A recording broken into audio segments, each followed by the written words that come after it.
mabele ya papa Bamba Kimba nani mamba mpona oyebisa bango wera aosa mosala elote mpe tosunga bakongole nyonso bazalaki wana tosala lokwa antibal omona bakongole babimaki ezalaki nini bayangaki miziki wana ntango kobima eanvute bino ya bainstrument eutaki ya Amérique mekoki koanvute bino te boyo comprendre miziki yango salite boye tosoto boye miziki eza bien te wera jibe mpiana bakosi bino ke ndongo oyo tokozwa klawenge tokopesa basi ya basolda ti lelo ndeko nanga falko aza nsima kamera aza mwana soldat bozwi mbongo bawera bozwi mbongo bajibe me bolobaki na televizio il faut mpe bosala yango wapi na televizio mpo bomonake échec ya wenge euteno wana bateki biye te akoti ntango abini spectacle na bato bagangi jibe akoti na bambunda spectacle bagangi entré na bango na kati ya kar oyo bakotaki dega eyo osalaki bayembi makambo tu ozomona wana bafilme bato bamona bato bazwi yango na batelefone na bango na so ya ye sikoyo na minute oyo toloba esu makambo nini oyo etikali po bato balobaki plainte epuis botobosana te bacombater bango guerre ya na est mpo naka bamusicien tout le monde peut travailler sauf les musiciens bamenace soni komi osala bango soni esala bango sakaka bozwa mama na soni soni logo esala bino okomi siko na posa botelemela bozali Werenson ne vous a jamais dit que Werenson a botama est certain le 25 décembre 1965 série 5 et série 6 prenez bien note que Jibe Mpiana a botama le 2 juin 1967 série 6 Nanoyo Blaise Boula a botama le 22 avril 1967 série 6 Nani Didier Masela a botama le 2 janvier 1966 série 6 Alain Makaba a botami le 29 avril 1968 série 6 Nani Lisuna Tangite Adolphe Dominguez a botami na 66 biso batutotemisi bankulu po ete ke Jibe Mpiana lelo akoma kotambola ndenge akotambola bongo akotambola na papa nani papa Kimba papa Mahamba papa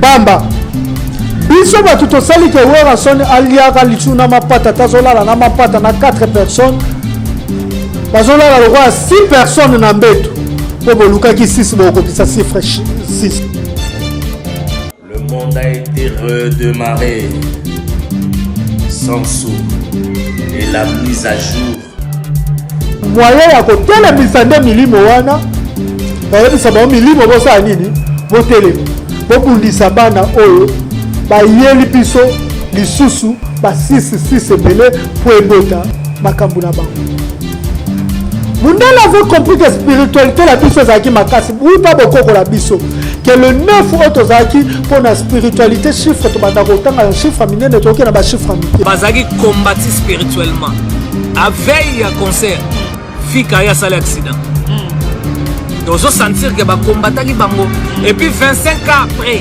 barépété kaka 2 mois si frère oyo bakoutana mabele wana ya Congo oyo bakoyeba monoko wana ya Congo oyo bakozala na do moko babengi mwana mosala bamindele babiso ezala pembeni na pembeni wana okozala okende kolukela biso bato nini oyo baosani et ils ont calculé baboni que non il faut pas kokisa 6666 parce que na minute au bit ya mundele eza sur la 666 parce que 666 epesi pouvoir ya kodominer ya koinvoquer baspiritualité na biso mais balingi siko 666 edomine babimisa nombre moko oyo kodomine lisu 666 mpo bazwa pouvoir ya kodomine baesprit oyo baobe ils ont créé les 6666 et 6666 sortie officielle nango ezalaki na stade de Martyrs le 30 juin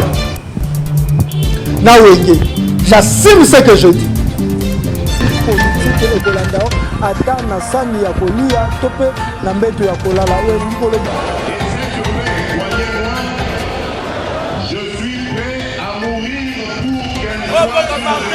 tolingi Zaïre liboke moko lisanga moko confiance Mobutu, il était mon secrétaire d'un grand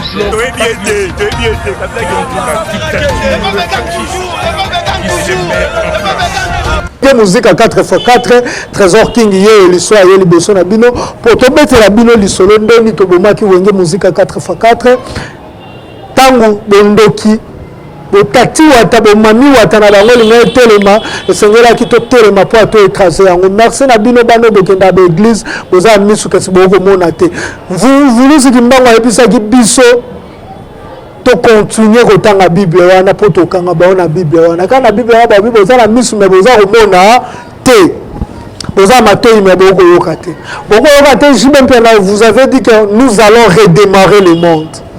Est-ce que boyoka kiango to boyoka kiango te boza na misu bomona kiteke d'instrument uteke États-Unis et yaki tango ute États-Unis et yaki tina nango za kine pourquoi uteke États-Unis boza na misu bomona ki roi Philippe yaki na Congo Belge te na Congo o abiso Congo pourquoi pape quand en 2022 pe lisufa ya bozu ba visite belé boza misu kasi bolinga bomona te kana mission au réfléchissons de to luka na biso na bino to fongola misu na matoi pour être to comprendre.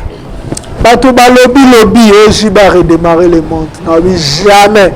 Jamais va redémarrer le monde. Tant que esprit angunza moko ya munene Emmanuel Bamba. Papa Bamba na ngabenge Emmanuel te posa komba mindele. Papa Bamba parce que tato benge Emmanuel lobi ni nzamba za na bino. Donc nzamba za kaka wana na kati Emmanuel Bamba. Molimo Emmanuel Bamba ezaka na martyr.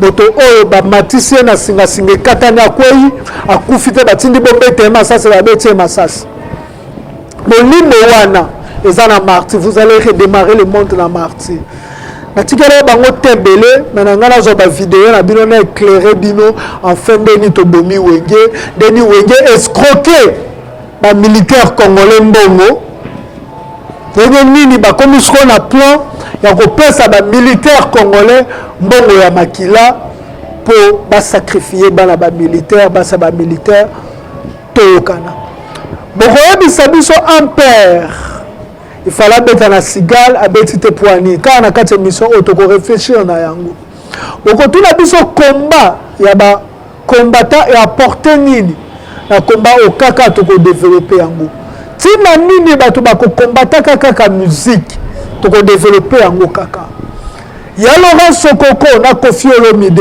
une mission diabolique to une mission sans valeur kaka ande to développer yango ngabi no trésor Kimbuke le Kolo Congo na bibo banda na vidéo oyo ya Jibin Piana vous a dit il a redémarré le monde. Le monde a été redémarré sans sou et la mise à jour a bien eu lieu quoi. Jibin Piana koloba ete to ko redémarrer. Chaque mot, chaque phrase, ou bimaka na monoko ya mutu, et c'est loko e uti na monde. Mais vous savez que non, monde est visible, ndé bota monde physique. Et ça ne loko moko toto vivre lelo, oto koloba ke bima la monde physique. Tout uta na monde invisible. Toujours kaka monde ya et mo ya Jibin Piana, nous avons redémarré le monde. Redémarrage wana ezali monde spirituel. Et on te dit ça ba congolais tina. Vous comprenez que tu telemi to bunda biso batuto sai ke concert a wenge simbate biso batuto temi sibankulu pour être que Jibin Piana lelo akoma ko tambola ndenga ko tambola bonga ko tambola na papa nani papa Kimba papa Mahamba papa Bamba biso batuto sali ke wera son aliaka lituna mapata tazola na mapata na 4 personnes bazola la roi 6 personnes na mbeto po boluka ki 6 boko ki sa chiffre 6 biso bato sala ke mesa ya bana weranson mbongo ya bana weranson bako zongo lisute bako mo zongo na banku pona ni na kati mission na sengi voto za concentrer to comprendre mission chaque date chaque chiffre et le bela biso et loko moko le outil dans monde spirituel mundela ko pesa mutu parole te akoko pesa mutu chiffre te akoko pesa mutu date te sans toutefois eza na valeur ne même ceux qui token indépendance au monde était toujours indépendance na biso le 4 janvier 1959 soit to calculer na 59 wana ezalaki année ya chiffre 5 parce que 1919 ezaki lokwa babenga bango ebandeli 59 to mundela calcula moni ke totombe na 5 on a profil numérologique nango elingi koloba liberté, c'est que on elingi koloba souffle de vie, c'est que on elingi koloba indépendance wabi to surtout pas bato indépendance, c'est que ba ko indépendance na niveau tout te to bomba taka ba bombi yango banda le 4 janvier 1959 pour publier officiellement que Congo comme indépendance tina juin 1960. Bango bazo ki 60 sana babiso ito calculer 60 et copier sa biso d'abord 6 parce que 0 plus 6 plus 0 égale 6. 6 ou eza féminité, 6 ou ezali pouvoir ya spiritualité blanche pour bango bazana chiffre 6. Ba ba invoka kana chiffre 6. Or biso to invoka kana chiffre 9. Et chaque fois féminité moto abota mobotia mon spiritualité ba randa ka bango hommage na 6. Donc ba que surtout rendre hommage na esprit na biso na chiffre 6. Peuple ou a cause à l'indépendance. Biso bana lelo to fongoli miso. Lelo ba weranson ils ont commis même chose. Pour ba côté misa bilima na bango ya chiffre 6 ba dominer ba redémarrer le monde au biso to kanga kango on naza fier ya ko confirmer que ils n'ont pas redémarré le monde pour to kanga ki redémarrage wana. To ba na niveau formatation to boya ki formatation sala et salama boya ko sala mise en jour et simba kité pour toucher à mise en jour déjà te bloquer.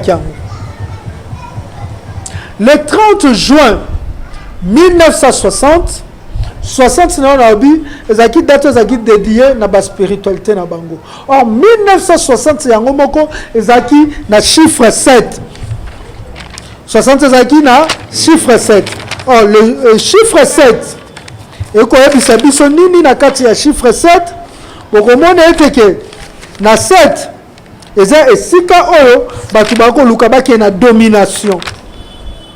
Chiffre 7 batu ba wana baye na domination, ils ont fait la domination sur le peuple Congo et sika wapi balinga ba dominer biso. Il fallait un jour où ezaki dédié la chiffre 7 jour yango ezaki le 30 juin parce que tozaki mboka oyo Belgique a colonisé qui te pas comprendre que tozaki teti tozaki mboka tozaki na civilisation la biso. Il pourrait pas faire des choses pour un sentiment quand il ça les choses bango balinga ki ba ça ba choses pour ba continuer ko dominer biso. Na kata domination wana ya 7 ils avaient compris que année à chiffre 7 où ezali 1960 surtout quand 1960 déjà 1 plus 9 égale 10 surtout 6 oyo ya 60 toye ko tsawana et que ça là 7. Et le 30 juin 1967, le 30 juin ça date oyo et ça dédié makasi na ba spiritualité nyoso to na ba esprit ya ba newana. Et ça kati d'abord ya né. Kati ya né. Na kati ya né ça lokola fécondité ya ba esprit. Tant au esprit batelemaka le 30 juin. Or le 30 juin 1967, ezaki oyo mundela linga dominer biso pour so calculer le 30 juin 1967 au mona ke toko tomber na 7. C'est pas pour rien ba pesa ki biso indépendance le 30 juin, mais que le 30 juin wana conscience na biso ko ya le 30 juin, ce qui to briser to comprendre que tina ya indépendance le 30 juin za nini, et ça parce que mundele asala ba nini na ye ba sacrifice na ye na katikati ya ne o eza le 30 juin to briser yango to ko bima na esprit na biso. Ba ye ba bengi mwana ya musala na bango mwana aye producteur ya wenge ba pesi mbongo. Balobi année oyo 2022 eza année oyo eza dédiée na spiritualité na biso ba mindele 6. So calculer 2022 eza spiritualité plan oyo ezali 6. Na année oyo esengeli na biso to garder ba congolais na boumbu parce que Afrique abandonne déjà côté lema. Mundele abanga kaka Congo et telema. Ce qui Congolais a télé, Afrique nous ce qui télé, mais ce Congolais ne télémité, Afrique mobile a liberté. Mamoni oh Mali déjà bandi ko télé. Soudan télé, Burkina Faso Vawana et Zoyati na Congo. Roi Philippe na 2022 oh il faut akende à neutraliser l'esprit na bango. Pape il faut akende à neutraliser l'esprit na bango. Yombe il faut akende on redémarrer le monde. Au mettre en jour, Makambura Biso Oto Canada le 30 juin 1959. Yango bokomona tina biso toboya ki concert ya Wenge spirituellement ezala anéanti. Voilà la vidéo oyo bokomona que ils étaient attaqués spirituellement. Boyoka porte-parole na bango yo moko alobaki. Bazaki combattu spirituellement. À veille à concert, fika ya sale accident. Donc je sentir que ba combataki bango et puis 25 ans après, ba répéter kaka témoin. Merci beaucoup Boki Sankara Lobi, ils étaient combattus spirituellement, même ceux qui n'ont rien à l'accident. Oui, spirituellement, il fallait combattre Bango pour sauver le Congo. Spirituellement, il fallait semer l'esprit de mort dans Katia Martyr pour sauver le Congo. Esprit de mort en Ozani, esprit de Bankulu Nabiso.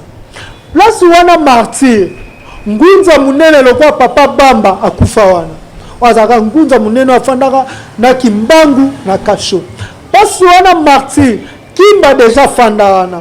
Anani afanda wana, Maamba fanda wana. Déjà est-ce que batu bako longola milimo na bango te? Atana bandaku bomona biso ba africain, ezaka soki nda chambre au mosala na mobali akufi ba oloba chambre wana kangama pe bakoya so bino bobi bokwaya na culture te boko benga ba pasteur ba ko sambela po milimo wana sa nini ebima mais milimo wana sa kaka wana o boba ngeba sa nous to salaka moyen ya ko telemisa nde milimo wana bayebisa ba milimo bo sa nini bo telema bo bundisa bana oyo ba yeli biso lisusu ba 6 ebele po ebota Makambuna bango. Mundela avait compris que spiritualité la biso zaki makasi. Oui pas beaucoup la biso. Que le 9 autres zaki pour la spiritualité chiffre to banda kotanga chiffre minene to na ba chiffre mike. Parce qu'il va ba tout bon soso la makambo. Pour comprendre pourquoi to ko bundisa wenge. Na ba makambo impère to kota ngona conseil na opesa bande ko na ba combattant nyoso ya poto nini photo orienté pe combat la biso pour le combat pe komi ya mutema mabe combat komi ka po na zwa mikanda na poto il faut na bundisa bato boko beta ma fimbu na bato ba ko sa combat ba boya musique ka po na ba mikanda na poto combat komi po mo tel musicien senta mo na ngato na mona koko wana na mona ke longia concert il faut na boya musique. Ah, au trésor, un peu Sabino, ma détail, ni photo ça, la soto lingi réellement tout sauvé pour que la biso Congo poto ça, na katia bonzambe à bon muntu, au kolinga, combat, oza combat, musulité, za combat, molini. Mundela avait compris que le chiffre 9 était puissant. Il fallait créer nombre, qu'on peut ce chiffre 9. Nombre wana elingaki ezala construit na chiffre ya ba spiritualité ne yango bomona ka Mundela créa 666 azui féminité ou sa force spirituelle ne a multiplié en fois 6. Or ce qui te suit multiplication il y a 6 fois 3 mettez 6 fois 3 au moment 6 plus 6, 12, plus nini epesi 18. Na habité ce qui n'a pas bien. 18. Multiplication 6 fois 3 epesi 18. Calcul sur peut tourner à plus, au moins epesi à 18. Or 18 c'est aujourd'hui 1 plus 8 et ça lit 9. Et si quand on quoi copier spiritualité na biso o batango na ba occultisme na bango et si quand on koma ko évoquer ba koko na biso na 666. Oh eloko eza ya yote ndeko soki o imité o tsali copie nango pona o invoquer bato baza ya yote esenga sacrifice yango boka babi sabino que 666 ezali sini moko ya diable po ezaki sini oyo ezaki dédié te eza ya ba mindele o inventé ça pour ba dominer spiritualité noire pour baza na pouvoir peut invoquer milimo la spiritualité noire. Il y a un code. Il y a africain c'est 9. Biso to créé 666. Ou après ça biso milimo il y a 9. Pour invoquer bakoko na code spirituel 9, il faut en mabele ya Congo. Ce que vous avez dit, il faut en mabele na poche. Il faut en poso oyo ya moyindo. Il faut en aligner ya moyindo. Il faut y avoir monoko ya moyindo. Bango siko bazana mabele wana te na bamboka na bango. Monoko na biso ba yebi yango vraiment te, s'il vous plaît, boyelimisa ngai. Ba yebi monoko na biso vraiment te. Bazala makila la biso te, il fallait ba copier yango basala ki 666 et copier ça bango chiffre 9 pour ba copier. Maintenant ba koko la biso ba koya. Bolimo nyo sotango yaka, disciple nyo sotango ba yaka, bazonga kate sans sacrifice. Yango komona ba copier ça bango ba sacrifice. Oliso ko ba copier ça ba sacrifice na bango ba mindele, ba copier ça bango ba sacrifice ya biso ba na bango. Ya ba yindo. Bango créer ba vaccin dans la 666 pour ba kotia ba congolais ba kufa ba pesa biso ba sacrifice pas ba koko na biso. Ba koko na biso ba bobo ba bido, ba na biso ba ko umbela na de umbote. Ba kufaka pour les sengo mopaya. Ba kufaka pour biso to inspirer mopaya akela. Akela yango ba ko kufa esengeli na biso.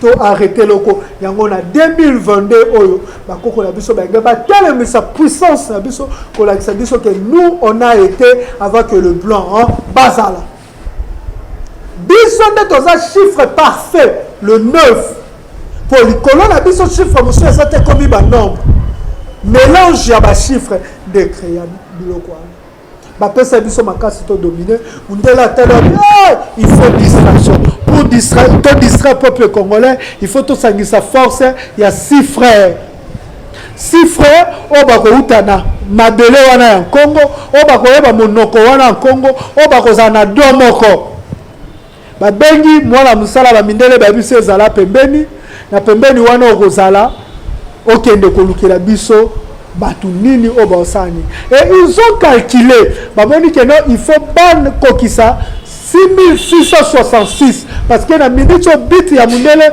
eza sur ya 666 parce que 666 et pesi pouvoir ya ko dominer ya ko invoquer ba spiritualité na biso mais balingi siko 666 et dominer babimisa nombre moko oyo ko dominer les 666 pour bazo pouvoir ya ko dominer l'esprit au baobe et ils ont créé les 6666 et 6666 sortie officielle dans le stade de Marty le 30 juin. Nawenge, j'assume ce que je dis. Ils ont choisi 6 frères au Batela Kibino Bango na Pano. Didier Masela, Alain Makaba, Jibin Piana, Weranson, Adolphe Dominguez. Pourquoi ba choisir kaka les 6 frères Wana? Na Blaise Boula, plutôt 6. Pourquoi va choisir kaka les 6 frères wana? Parce que ba 6 frères wana na kati na bango bazana ba biloko oyo renforcer spiritualité ya ba mindele. Na kati na bango ezani, eza d'abord génération de naissance na bango, série de naissance na bango. Série de naissance na bango baza bana ya série 6. Série 6 oyo tango Afrika osenga indépendance ba préféré qui va passer na série 6 pour ba dominer. Donc tant que wana mundela banda qui ko dominer spirituellement en Afrique, ako kosa ke na ko pesa bino ba indépendance économique boy ma ko dominer même Mobutu. Ko mona ke na 65 ans de pouvoir, il n'a pas pu dominer la spiritualité blanche. Pour na aya ko zone sa biso na retour à l'authenticité, il fallait kende na 71 ou ezali chiffre 8. Signification. Je me souviens dans l'exabino valeur et chiffre 8 qui est le pouvoir. Parce que chiffre 8 c'est un pouvoir. A tikaki si c'est qui est sous Kanango année 70 et à mon que 70 ezaki temps bango ba dominer biso na 1960 parce que tu as quel isuka na 70 na année 70 oh na 1970 na sengi retour à l'authenticité d'esprit fona bimisa ba na 70 na ki na ba na 71 oh ça 1971 ils ont choisi Werrason, Alain Makaba, Didier Masela, Blaise Boula, Jibin Piana, Adolphe Dominguez. Oh ba yaki bana ba bota na série 6. Ce qui tokoki ko tanga ba date de naissance na bango, bokomona que réellement on a koloba na ko kosate bango nyonso za na mutu moko te abotama na série 7 eza na mutu moko te abotama na série 7 eza mutu moko te abotama na série 8 plutôt bango nyonso babotama na série ezali série 6. Werrason, on ne vous a jamais dit que Werrason abotama est certain le 25 décembre 1965. Série 5 et série 6. Prenez bien que Jibin Piana abotama le 2 juin 1967. Série 6. Nano Blaise Boula abotama le 22 avril 1967. Série 6. Nani Didier Masela abotama le 2 janvier 1966. Série 6. Alain Makaba abotami le 29 avril 1968. Série 6. Nani Lissou Natangite Adolphe Dominguez abotami na 66. Je pense que Natangi Bangonyos. Jibin Piana, Blaise Boula, Bangonyos Omona Bazabana ya série 6. Tant spiritualité ya Mundele, et bandeko luka ko pesa ba africain indépendant ba ngaba dominer. Donc chaque naissance na biso, chaque série à naissance na biso, bana série 6, bana série 8. Tant que tu commences la série 8, série 7 eleki, tu commences la série 8, bana série 8 bazas bana série il y a pouvoir, yango moni ba benga ki série 8 génération sacrifiée. Et bana la série 8 wana, bango lelo oyo. Bako sala ba politicien boye, bana ya série 8, bango lelo série 8, série 9. Bako mema kimpwanza ya mibale la plupart bilenge o bako telema lelo la plupart baza de 1971 tikita mais la plupart ya makasi neti biso tozaba na série 8 série 9 biso toko zo pouvoir to memango na perfection nango o ezali série 9 bana série 9 bako mema pouvoir o biso toko luka na réalité ya perfection nango o bana série 6 baza bana o mindele ba dominaki spirituellement et ils sont manipulés par la spiritualité. Bazu premier chiffre 6 ezaki les 6 frères de même sang africain, de même race africaine. O bazana don moko eza don musical ba renir bango et puis ba aussi c'est aliboso. Yami balé ba yoko zo 6 ya date et 6 ya année plutôt. Année ozaki nini ya 6. Année oza dédié na 6. Donc 6 ya ba frère bazu na 6 ya date c'est déjà 66. Ce qu'on a 4 ya ba frère, il fallait pas boti ça 6 mususu. Ozaki 6 ya série na bango.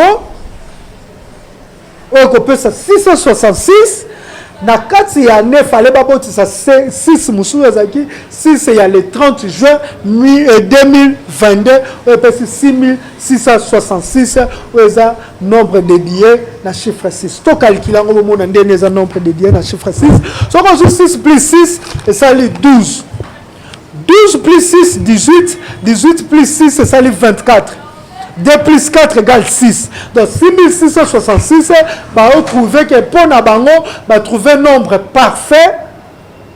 Yako dominer ba congolais pour chiffre 6 ou comme ko perdre valeur nango pour bango ba mindele ba comme ko invoquer ba milimo ya chiffre 9 et zonga lisu na top nango et yako dominer nombre et chiffre 6. Chiffre 9 plutôt. N'habite ce beau soso là. Donc vraiment malembe pour beau soso. Oh socialité comment la commentaire l'autre société. Dans un sinon c'est sur mission nous comprendre pourquoi Jibin Piana disait que toko redémarrer pourquoi biso to intercalaki concert wana le 30 juin o ba to ba bengi biso ba jaloux. On n'est pas jaloux envers nos frères JB Piano. Lelo soka ta to bi musique beta te na ndako na biso musique betaka na ba télévision na biso musique betaka soki lelo trésor kinga ça si fête JB obeta wera obeta nani obeta mais toko linga te musala wana ekoma komema peuple na libunga ezala moyen oyo ba occidentaux bakoki ko travailler pour na ko détruire peuple congolais yango lelo bokomona bato bakolo bakeno concert en ezaki produit na ezaki production ya gouvernement. Moi je dis non, gouvernement et ko zo deuxième production en première production ezaki ba famille ya ba mindele ba refaire ezaki ba famille oyo ya ba PD oyo ezaki ba famille auto combataka ba famille neken o bomoni ki ateki billet ofele eza ba tutu auto combataka o bomona africain akabi osombi 200 unités apeso billet neken osombi 2 prémices ba peso billet ofele bit na bango ezaki ata moyena distraction ozwa billet moyena kwiti ozwa billet moyena communication ozwa billet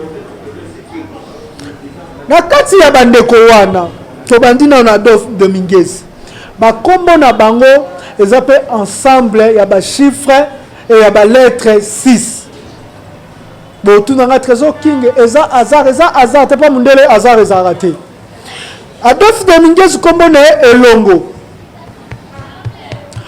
biso ba kombo bozora ya baptême ba prénom ba koko na bilo ba yebi ba kombo wana te na ba koko na biso l'esprit auto incarnaka to incarnaka plutôt on peut te réincarnaka et kotaka biso à travers ba kombo ya mboka kombo elongo ya Adolphe Dominguez eza na 6 lettres boko ma ba kombo wana la bakaye na sengi vura bakaye zala au monde eza 6 lettres toye na kombo ya makaba eza na 6 lettres bomona yango bokende na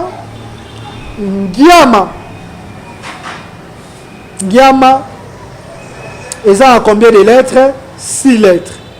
Bokende na Mpiana eza na 6 lettres. Bokende na Masela eza na 6 lettres. Ba force na mundele ekomaki wana ba trouver bana bango ya ba 6 lettres o ba koki koya ko envoûter ba bisi bango silogeza moko nous voulons mettre en jour parce que ojiba le ba mutape ça qui est producteur il faut te mettre en jour et toi qui étais le président il faut prononcer que le qu'on a mise en jour pour passer en pas molimo parce que boza pourquoi ils n'ont pas choisi Kofi Olomide? Parce que Kofi Olomide a une série 6. Pourquoi ils n'ont pas choisi Fali Poupa? Fali Poupa a une série 6. 7. Pourquoi ils n'ont pas choisi Ferregola? Batukuto baza succès, baza série 6. Yango bomoni ba ponaki ba musicien wanate, ba ponaki ba musicien o ba botami na série 6 pour ba accomplir 6666 na bango o ezali danger au bakolinga batela ba congolais liboso ba mettre en jour congolais mais biso to comprendre en autobité oh bankulu ba biso jamais bakoki ko mettre en jour bilimo ya ba congolais biso to za bana ya série 8 nous avons le pouvoir ngayo na telemeli wenge na ba koko nanga na za mwana série 8 oh série 8 na ngai naza mwana 1988 je vais calculer 10 plus 16 et sali 26 c'est aujourd'hui 2 plus 6 et sali 8 donc naza 8 complet nga trésor qui naza 8 complet donc je suis le pouvoir complet sauf katinga 88 nous avons la série 8. En plus, on calcule 1988, on a tombé les sous na nini na 8. Mais les sous na botami le 13 mai. C'est aujourd'hui le 13 mai. Aujourd'hui déjà 13 et ça la 4, mais ça lit 5, 9. naza complicité ya perfection ya 9 na ngai.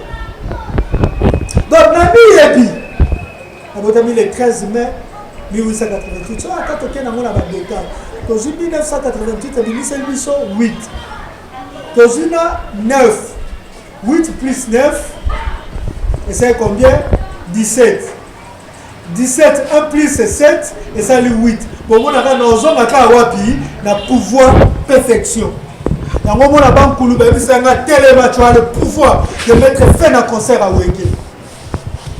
C'est pas pour rien na botamaka un certain le 13 mai 1988 Jibin Piana na botama un certain le 13 mai 1988 pour Nasuki Sabino.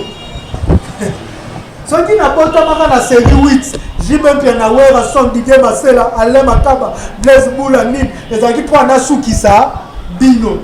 Et le lolo Nasuki Sabino yi pour redémarrer monde T. Pour tika pour redémarrer monde T. Il n'y avait pas un hasard, maman n'a pas passé au bota le 13 mai. On a célébré bino kaliki na la discipline, on a série 8. Année n'a pas dédié la chiffre 8. Date de naissance n'a pas dédié la chiffre 8. Donc on a 8, 8, 8, 8, 3 fois. Si on joue 8, 8, 8, 8, 8, n'a pas 3 fois. Au calcul 8 plus 8, et ça dit 16. 16 plus 8, papa peut ça nga yo mutoza pembela. 16 plus 8, 24. Woko matende 24. Na 24 yana 2 plus 4 et ça dit 6. Donc na yebi force la spiritualité na bino. Quand vous avez créé les 666 pour avoir la force, la spiritualité Congo, aux années 9, ngaku na créé te menzamba pesingai, abisinga obotama. Le 13 mai 1988, on se calcule le BBC 8, on remonte à la série 8. Pose à 8, à BBC 3, 8. Et puis, date il y a perfection à Bino, date il y a spiritualité à Bino, il y a 6. Donc je suis né le pouvoir pour écraser les 6. Le combat dans mon pilote c'est pour écraser les 6. Donc, ce que je vous parle, c'est spirituel. Merci Nabankoulou. Merci Nabama. Kesa Otozaki Nabango na stade. Parce que Nazama Kesa, il y a solo. Nazama Kesa. Naza Soda Kimbango. Bon, Bangate. Quand biso bana série 8, on le voit toza pouvoir. To colléguer pouvoir, to peut sa pouvoir na biso pas bana série 9, bango batu bako perfectionner pouvoir ya Congo. Biso bana série 8. To doit pouvoir ango parce que c'est nous qui avons le pouvoir aujourd'hui. Au monde que pour ba politicien ba dominer, pour ba voter bango bakoya et pas bana série 8, ba kosi bango biso bana série 8 to keto kosi bana série 9 to oh bana série 9 ba ozela kaka o biso to sa nini to pesa bango to pesa bango lokuta ba politicien ndemboko etikala ndetikali moi na série 8 nyonso siko zali loba j'ai été créé una botama na série 8 za hasardé pour na dominer. Moi, Trésor King, je suis né pour dominer. J'appelle ça bien au caractère, il y a 8 au Nazali. Merci, Bandeko Nangaï. Merci pour abattre tout. Vraiment, Taya Olanda, Bisso, na l'émission, Obota l'émission, et Bandelitu, Souka, pour repérer sa Bisso, Makasi a commenté, malgré autant de symboles dans le ciment. Mais le 8 est le pouvoir, le 8 est ça, Makamounios. Et on a dit ça, Kouloutou Martin Fayoul. Kouloutou Martin Fayoul, so sali calcul la date de naissance na yo, au monde tombé na 8. Na 8 na yo, ezanga ki 2 8. Parmi ba 8 moko Trésor King pas à qui na kati, c'est pas pour rien j'ai approché le Kouloutou Martin Fayoul pour tout ça là 3 8 to dominer siko ba mindel. Mais on comprend que le 8 nanga y pas ya entourage du président Martin Fayoul était refoulé. Soni comme ça là bango. Soni ça là bango. Ça carabozo maman na soni. Soni le gros ça la bino pour comme ce qu'on a posa boté les mela bonzambi boté na bonzambi tout. Mutu nyoso za ndako yeba date o botama nango, za mission ko accomplir na date wana. Tu as 3, c'est l'esprit manifesté. Et pas Bamindele. Et pas la mise à Makukumata, Malamba ne Congo. Makukumata. Les 3 piliers au Simbakandaku. Si on tombe 3, Benganga et Bissanga Trésor qui n'a tombé. Parce que Bino Batouza accomplissement. Il y a Moussala Otosala. Naza pour ça, bateau 3. La date de naissance na bango et bien ça chiffre 3 pour se joindre na biso. Pour accomplissement ya makukuma tatu eze pa na bino. C'est beau tambola. Les esprits ba lobe pa na bino na facilité. Wenge d'abo Zutrawe abo na tina trésor King Bukele azaki na martyr na mema mabele ya papa Bamba Kimba nani Mamba pour na yebisa bango wera au sam salelote peut tsunga ba congolais nyoso bazaki wana to tsalo kwa antibal omona ba congolais ba bima ke zaki nini ba ngaki musique wana tango ko bima et envoûter bino ya ba instrument uta ki Amérique mais koki ko envoûter bino to boyo comprendre que musique yango salité boy pour soto bo musique eza bien te wera jibe piana ba kosi bino que mbongo auto ko soit cla wenge to ko pesa basi ya ba soldat. Si le long de Konanga Falco a si ma caméra a mon soldat, Bozumbo a baoué. Bozumbo a bajibe. Mais pour le moment, la télévision, il faut pas ça la wapi, la télévision. Pour que mon échec y a wenge ou teno wana bateki billet. Ce que comme nini, je conseille à toutes les femmes de soldats, Bozumbo ya kla wengete. Bazongi lisusu na poto. Pour que quoi envoûter mbongo wana.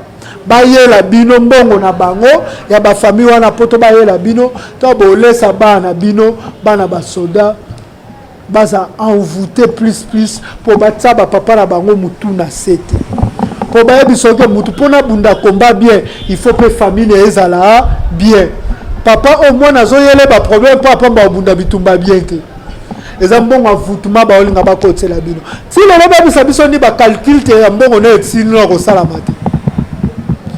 Thomas la Lissou, deuxième concept pour Bakobeta.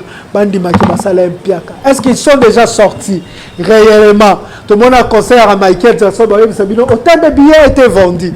Autant de billets. Est-ce que Baby Sabino réellement nombre de billets a vendu? Rien. Baby Sabino a tout ça plein. Billets étaient gagnés.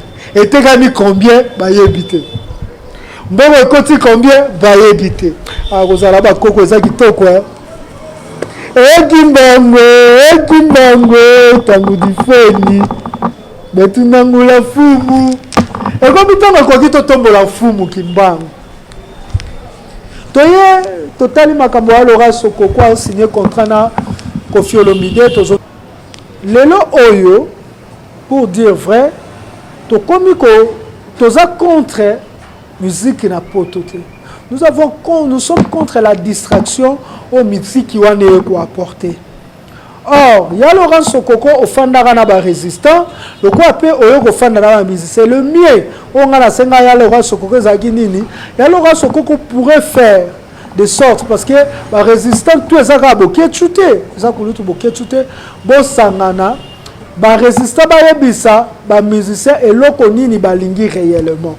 Parce que si le message, il y a des résistants ou encore des combattants à porter par des musiciens et l'équipe comme il faut.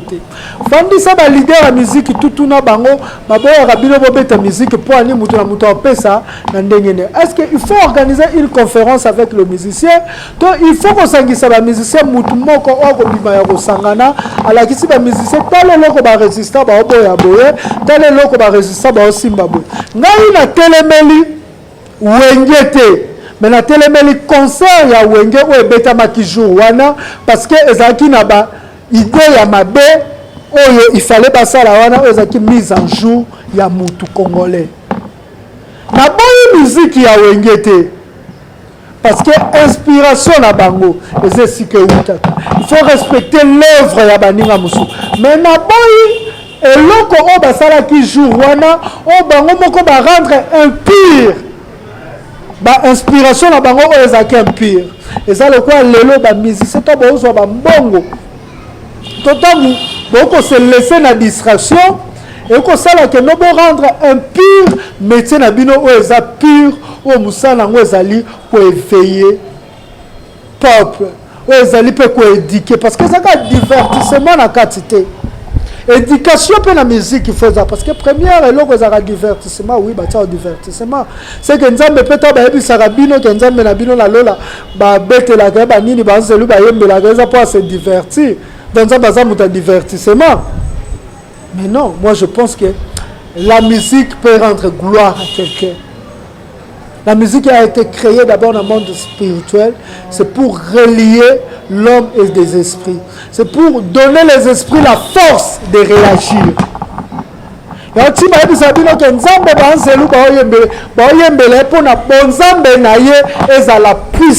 C'est pour rendre Bonzambe puissant, Bonzambe et sala. Quand la musique, bayebisa bino babimisa bino image ya bongo siko tango bino boyembela banzambe nini banzambe ya destruction ya Congo to banzambe ya développement ya Congo. Oh musique problème tout auto ko sala oyo so boki ata na Biblia nde kimbango yabisa biso to tanga Biblia kaka na Biblia nde to kokanga ba miyibi na bilona ba muyibi yepo na ko égorger ko sani muyibi ngo na mundeleti religion bayeli bino yeye pe mundela ngo muto bombali na sima Rwanda a organiser biloko nyonso tout na pesa bino de bato bateki bapesi bio fele Africell la société ba rwandais famille Eleked Bralima société ya bamindele bango babale est-ce que bososoli nango to bososoli nango te baza pour sa destruction ya Congo. Et moi je pense que yalora koko sokoko okoki ko produire ko findenge olingi no ba concert ndenge olingi mais soki Kofi ayebi tina ko sala ya musique ta ko sala ko sala lango pona beta tolo liboso ya bato kenga Kofi nazali soki Kofi ayebi tina musique ta musique faut longola peuple congolais na niveau ya C parce que soko ko sala musique na mboka no c'est ko sala mission pour ko sala la musique na mboka no yalora sokoko nyonso boko sala ko détruire kaka bino mona ba famille na bino toyena un père batu ba bien un père akobeta musique bien un père utabeti makambu na minute o boko mona que un père a désorienté peuple congolais. Est-ce que l'essentiel au Congolais zaki nango la posa ko yoka zaki liani na minute na minute toza sur la posa lianité toza sur la posa ya mamimité toza sur la posa ya mwana moso mususu nani Peniel te toza sur la posa Michel te toza sur la posa évêque te parce que tu comprendre tu comprenais toza tamo to déclarer to beba bolumbu tu ba bim ça c'est pour distraire le peuple congolais pour ben mission ya bolumbu e comme ebele tant que le peuple une partie yo ka biso ba s'intéresser liso na makambo bolumbu te mais na minute oyo congolais akotala makambo ya M23 ya Kumino akotala makambu ya Android akotala makambu ya FDL l'air akotala ba makambu ya ba groupe wana tour ba mindele ba ko fournir ba armes ba biloko po ba bundisa ba congolais yo ko yembela batu mamimi yo ko yembela batu nani Peniel yo ko yembela batu nani tina nango na place ezali nini okomona ke ba memili sous peuple plus na nini na distraction si toko le ba ke ba sumbongo po ba distraire peuple tozana posa ba musicien moko ba robima ba yembela batu remettez-nous nos valeurs eza nzembe mona koma malgré nga na koka kotsana nga nini na mélodie te na komi boyipesa nga ipembe bokamata boyindo boyibi ngai bongai bopesi nga bobino na kati ya texte wana po eza texte nga na koka kotsana mélodie te mais napesa ba musicien batsana mélodie na expliquer batu boyibi bakoko na nga bikeko bakoko na ngai boyeli ngai Marie boyeli ngai Joseph boyeli ngai bikeko na bino boteli boyebaki bikeko na ngai za porte malheur mais boke botongeli yango ndaku bandako ya minene bokomi kofutisa mbongo po batu baya kotala yango boyeli ko expliquer batu valeur ya bikeko na ngai or eloko eza porte malheur mutu atiaka yango na ndaku na ete bomemaki yango epa na bino mpona nini oyo bino boyeli biso bikeko oyo bino boyeli biso ekomemela biso nini boyeli biso Marie na Yesu awa ya mundele mais na Vatican bino mo boko sambela Marie na Yesu ya moyindo boyebisa biso vérité. boyeli biso Yesu ya mundele na église catholique tout eza principal bote Yesu ya mutu mwindu ya kovo babaki ene kulusu. L'église catholique nyonso eza principal boke bomona ngo boko sosolango jour ezali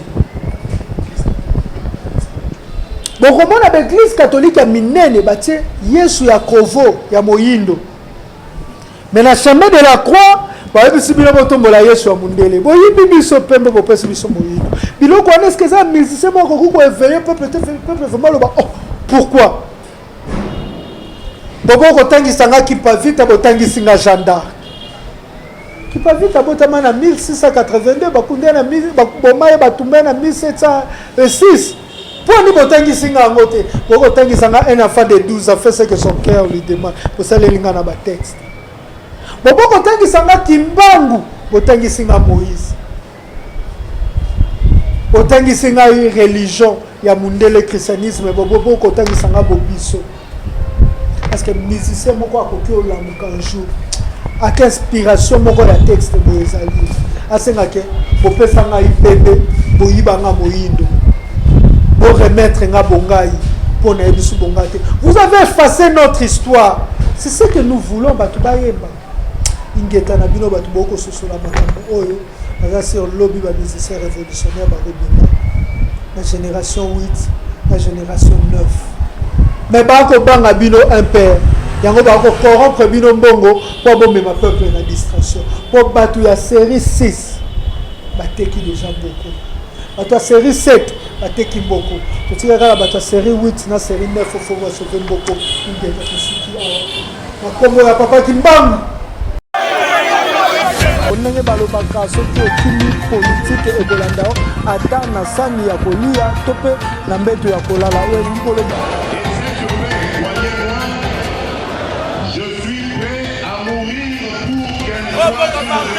Tolingi Zaïre Liboke Moko. Lisanga Moko. Confiance, le docteur, il était mon secrétaire attaché au d'un grand plan. Toujours.